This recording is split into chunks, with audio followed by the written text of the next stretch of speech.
This video was requested by Hanaya Sora, an Imperial Tea Cozy on my Patreon. Hanayo is an artist who does animations and animatics, song covers, and speed paints. She's also done the artwork on Moonshine Animation's OST videos. Check out her channel in the description below, and make sure to thank her for requesting this video. Imperial Tea Cozies can request future videos and will gain immediate access to the audio files on Patreon without having to wait for the videos to publish on YouTube. If you'd like to support this channel, you can pledge as low as $1 a month on patreon.com/nobleteaasmr. The Hand by Guy de Maupassant. All were crowding around Monsieur Bermutier, the judge, who was giving his opinion about the Saint-Cloud mystery. For a month, this inexplicable crime had been the talk of Paris. Nobody could make head or tail of it. Monsieur Bermutier, standing with his back to the fireplace, was talking, citing the evidence, discussing the various theories, but arriving at no conclusion. Some women had risen in order to get nearer to him, and were standing with their eyes fastened on the clean-shaven face of the judge, who was saying such weighty things. They were shaking and trembling, moved by fear and curiosity, and by the eager and insatiable desire for the horrible, which haunts the soul of every woman. One of them, paler than the others, said during a pause, "It's terrible. It verges on the supernatural. The truth will never be known." The judge turned to her. "True, madame. It is likely that the actual facts will never be discovered. As for the word supernatural, which you have just used, it has nothing to do with the matter. We are in the presence of a very cleverly conceived and executed crime, so well shrouded in mystery that we cannot disentangle it from the involved circumstances which surround it. But once I had to take charge of an affair in which the uncanny seemed to take a part. In fact, the case became so confused that it had to be given up. Several women exclaimed at once, 'Oh, tell us about it.' Monsieur Bermutier smiled in a dignified manner, as a judge should, and went on, 'Do not think, however, that I, for 1 minute, ascribed anything in the case to supernatural influences. I believe only in normal causes. But if, instead of using the word supernatural to express what we do not understand, we were simply to make use of the word inexplicable, it would be much better.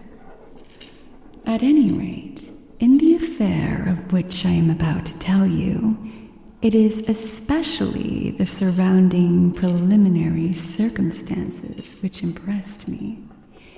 Here are the facts. I was, at that time, a judge at Ajaccio, a little white city on the edge of a bay, which is surrounded by high mountains. The majority of the cases which came up before me concerned vendettas, There are some that are superb, dramatic, ferocious, heroic. We find there the most beautiful causes for revenge, of which one could dream, enmities hundreds of years old, quieted for a time but never extinguished, abominable stratagems, murders becoming massacres, and almost deeds of glory. For 2 years I heard of nothing but the price of blood, of this terrible Corsican prejudice which compels revenge for insults meted out to the offending person and all his descendants and relatives. I had seen old men, children, cousins murdered. My head was full of these stories. One day, I learned that an Englishman had just hired a little villa at the end of a bay for several years. He had brought with him a French servant whom he had engaged on the way at Marseille. Soon this peculiar person, living alone, only going out to hunt and fish, aroused a widespread interest. He never spoke to anyone, never went to the town, and every morning he would practice for an hour or so with his revolver and rifle. Legends were built up around him. It was said that he was some high personage, fleeing from his fatherland for political reasons. Then it was affirmed that he was in hiding after having committed some abominable crime. Some particularly horrible circumstances were even mentioned. In my judicial position, I thought it necessary to get some information about this man, but it was impossible to learn anything. He called himself Sir John Rowell. I therefore had to be satisfied with watching him as closely as I could, but I could see nothing suspicious about his actions. However, as rumors about him were growing and becoming more widespread, I decided to see this stranger myself, and I began to hunt regularly in the neighborhood of his grounds. For a long time, I watched without finding an opportunity. At last it came to me in the shape of a partridge, which I shot and killed right in front of the Englishman. My dog fetched it for me, but taking the bird, I went at once to Sir John Rowell and, begging his pardon, asked him to accept it.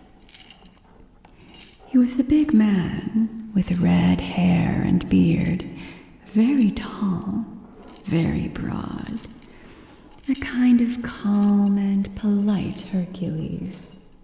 He had nothing of the so-called British stiffness, and in a broad English accent, he thanked me warmly for my attention. At the end of a month, we had had 5 or 6 conversations.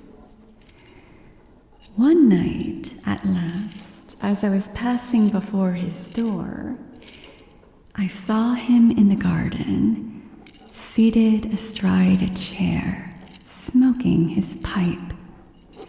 I bowed, and he invited me to come in and have a glass of beer.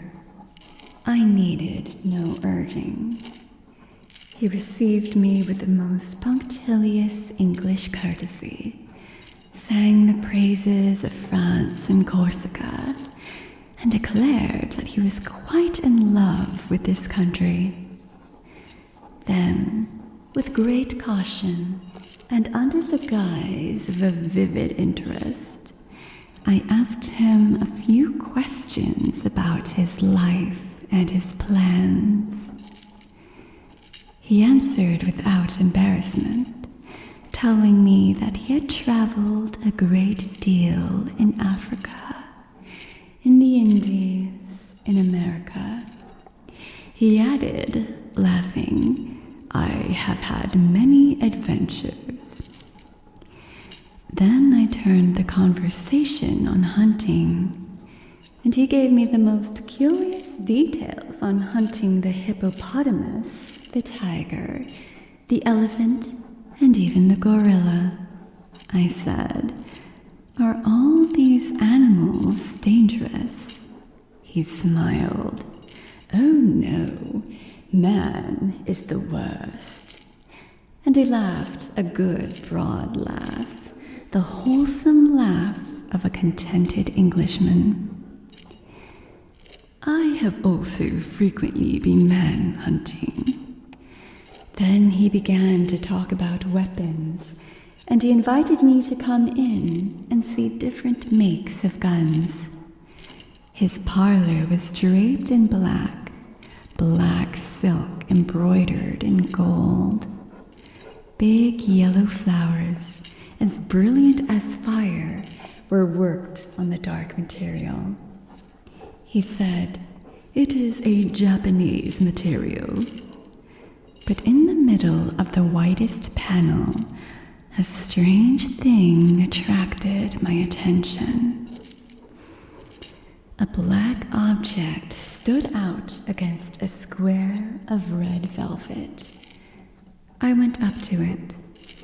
It was a hand, a human hand, not the clean white hand of a skeleton, but a dried black hand with yellow nails, the muscles exposed, and traces of old blood on the bones, which were cut off as clean as though it had been chopped off with an axe near the middle of the forearm. Around the waist, an enormous iron chain, riveted and soldered to this unclean member, fastened it to the wall by a ring strong enough to hold an elephant in leash.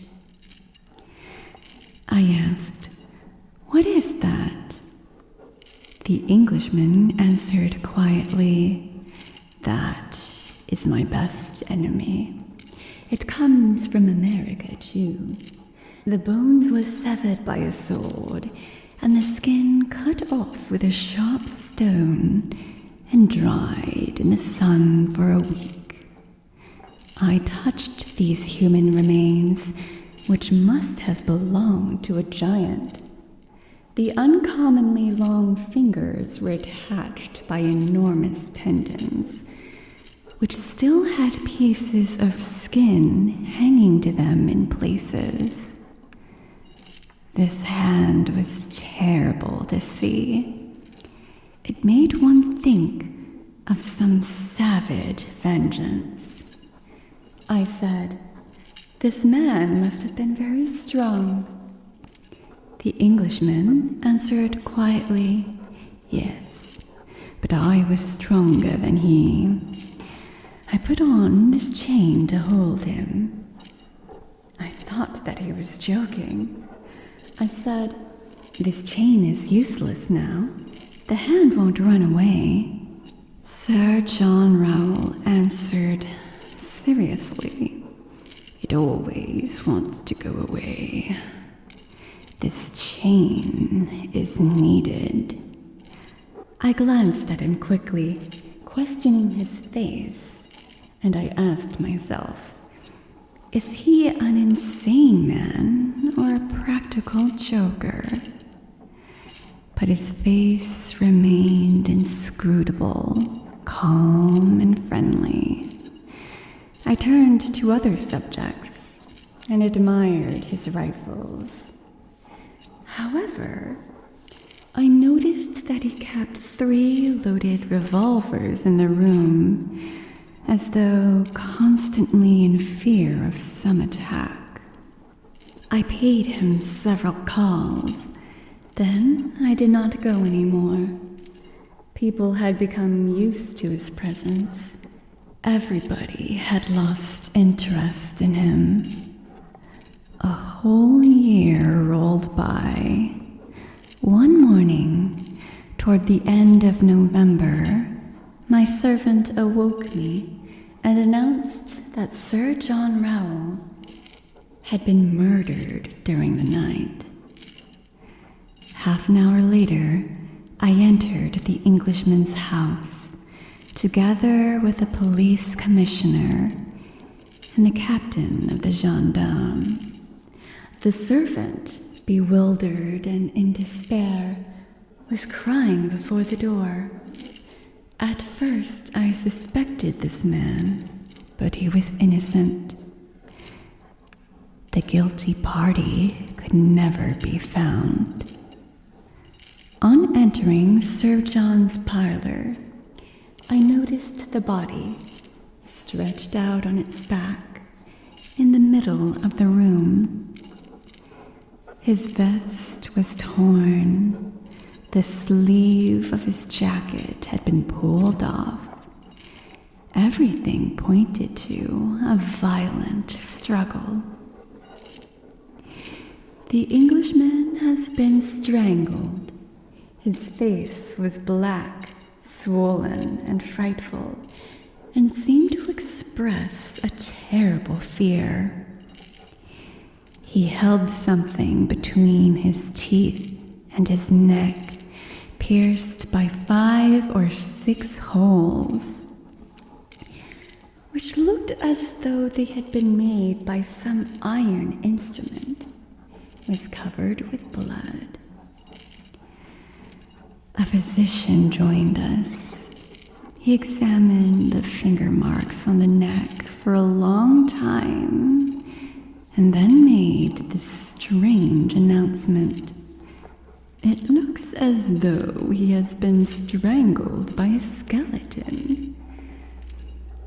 A cold chill seemed to run down my back, and I looked over to where I had formerly seen the terrible hand. It was no longer there. The chain was hanging down, broken. I bent over the dead man, and in his contracted mouth, I found one of the fingers of this vanished hand, cut, or rather sawed off by the teeth down to the second knuckle. Then the investigation began.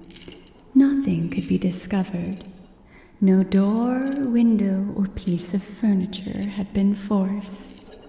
The 2 watchdogs had not been aroused from their sleep.